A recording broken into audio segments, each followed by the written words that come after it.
distingués invités, en vos grades, titres et qualités, sans oublier les amis de la presse et des médias. Je voudrais donc féliciter le gouvernement ivoirien pour cette belle initiative qui démontre le leadership de la Côte d'Ivoire sur les questions qui intéressent notre continent. Et en plus, pour n'avoir pris que 2 mois pour lancer au plan local les thèmes adoptés par le dernier sommet des chefs d'État de l'Union africaine et annoncer à l'Afrique toutes les dispositions prises par la Côte d'Ivoire pour mettre en œuvre le thème de l'année 2019. Bien plus, je salue la Côte d'Ivoire, terre d'hospitalité, où des milliers de déplacés africains vivent et ont trouvé asile sur ce territoire, et également pour les mesures appropriées prises en leur faveur pour leur intégration locale, pour leur protection et également pour la protection de leurs droits et aussi toute l'assistance accordée aux intéressés à travers la DARA, dirigée brillamment des mains de maîtresse, permettez-moi l'expression, par la très dynamique Madame Dieket Minata, que je vous prie de saluer également.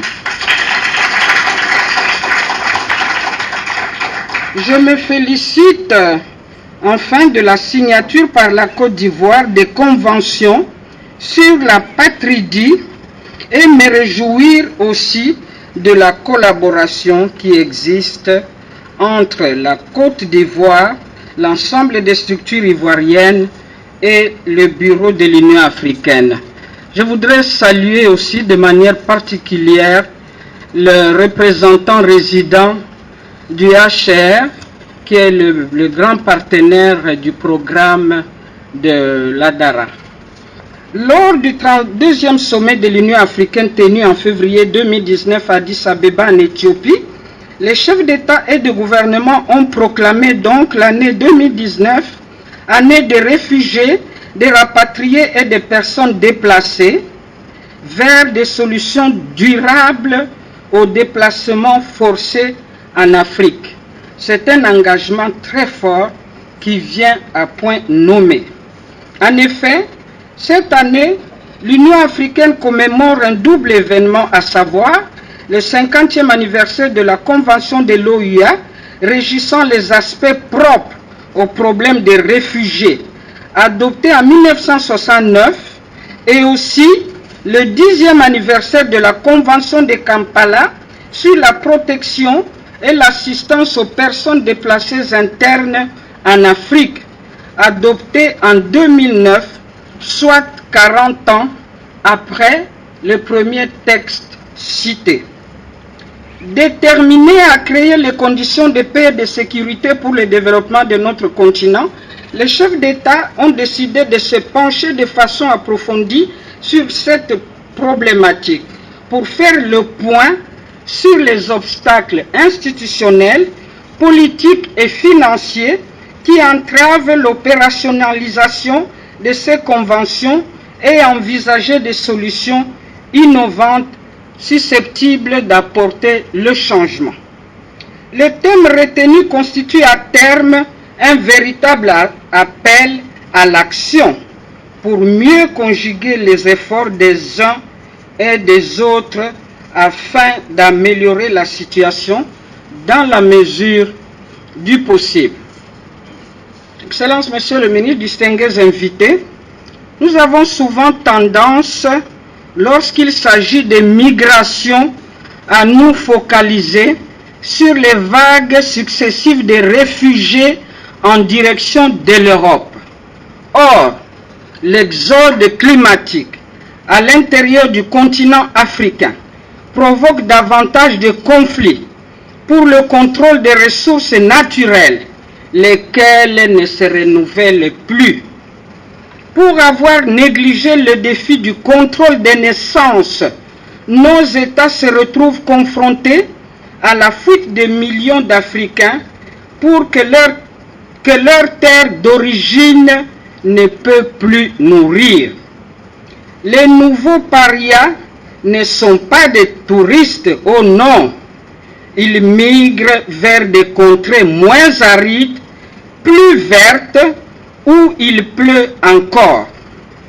Ici, ils devront se faire de la place, au milieu des natifs, parfois contre les natifs.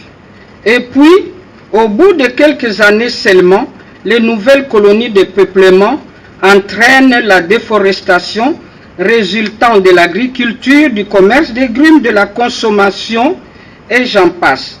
Bien entendu, l'abattage des arbres se paye au prix d'une baisse brutale de la pluviométrie, source de violences et de guerres, pour la maîtrise d'espaces de moins en moins fertiles.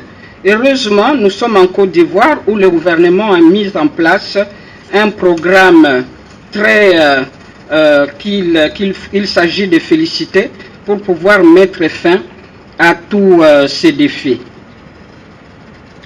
Je voudrais également, après avoir parlé de cette situation de surpopulation qui occasionne des déplacements à travers dans le continent africain, je voudrais dire que la surpopulation n'est pas un concept absolu. Elle s'évalue à l'aune des critères simples tels la quantité de biens et d'énergie disponibles et la capacité à les reproduire, sans devoir aller loin de chez soi ni faire violence à son prochain. Comme vous le voyez, notre Afrique est loin de relever le défi de la concordance et de l'équilibre entre le nombre de ses habitants et le patrimoine naturel qu'à tort nous supposons acquis. Pour faire écho au thème, l'Union africaine a dédié la Journée internationale de la femme du 8 mars 2019 aux femmes et aux hommes victimes du déplacement forcé en Afrique. Je voudrais passer en revue quelques instruments juridiques, notamment la Convention régissant les aspects propres au problème des réfugiés en Afrique, qui a été adoptée le 10 septembre 1969. Elle est entrée en vigueur le 20 juin 1974, soit 5 ans plus tard. Il ne remet pas en cause la Convention de Genève de 1951 sur les réfugiés, bien au contraire, il la reconnaît et la complète.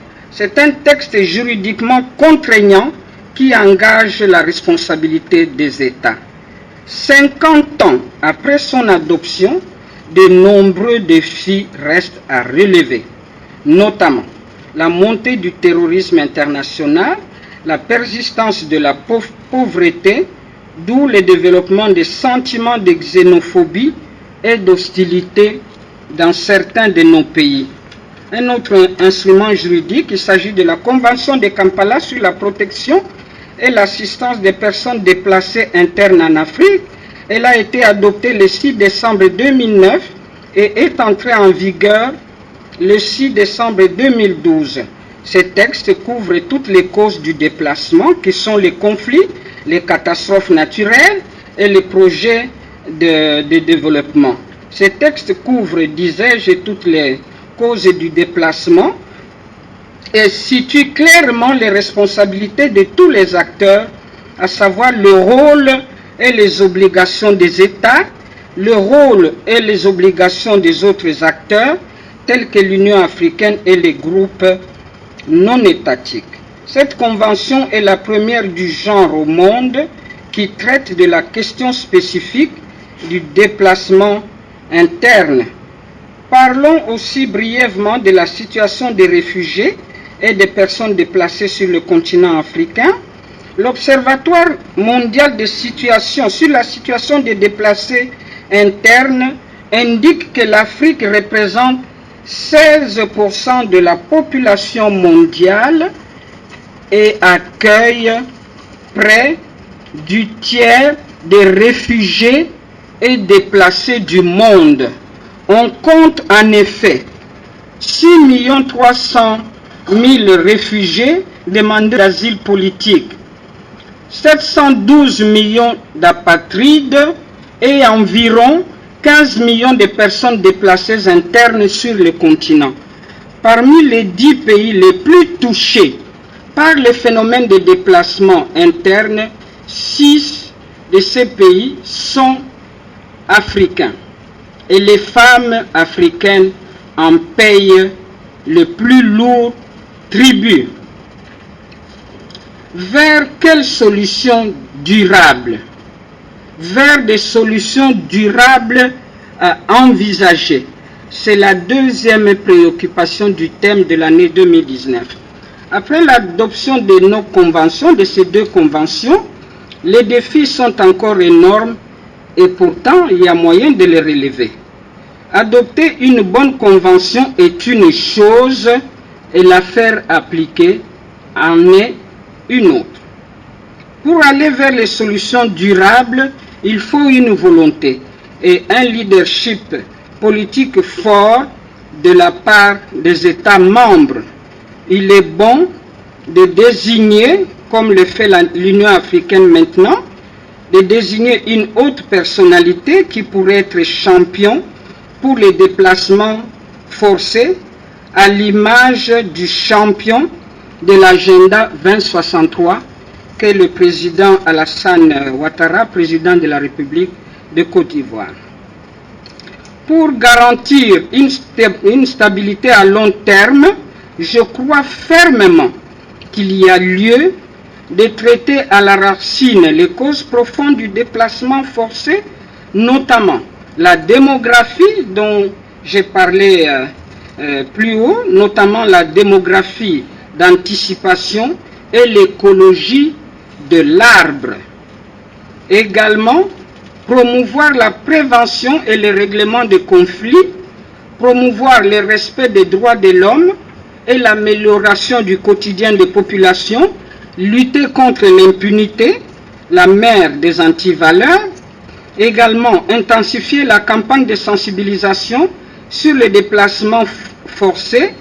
Les ONG devraient redoubler d'efforts de sensibilisation en direction des populations de l'Afrique.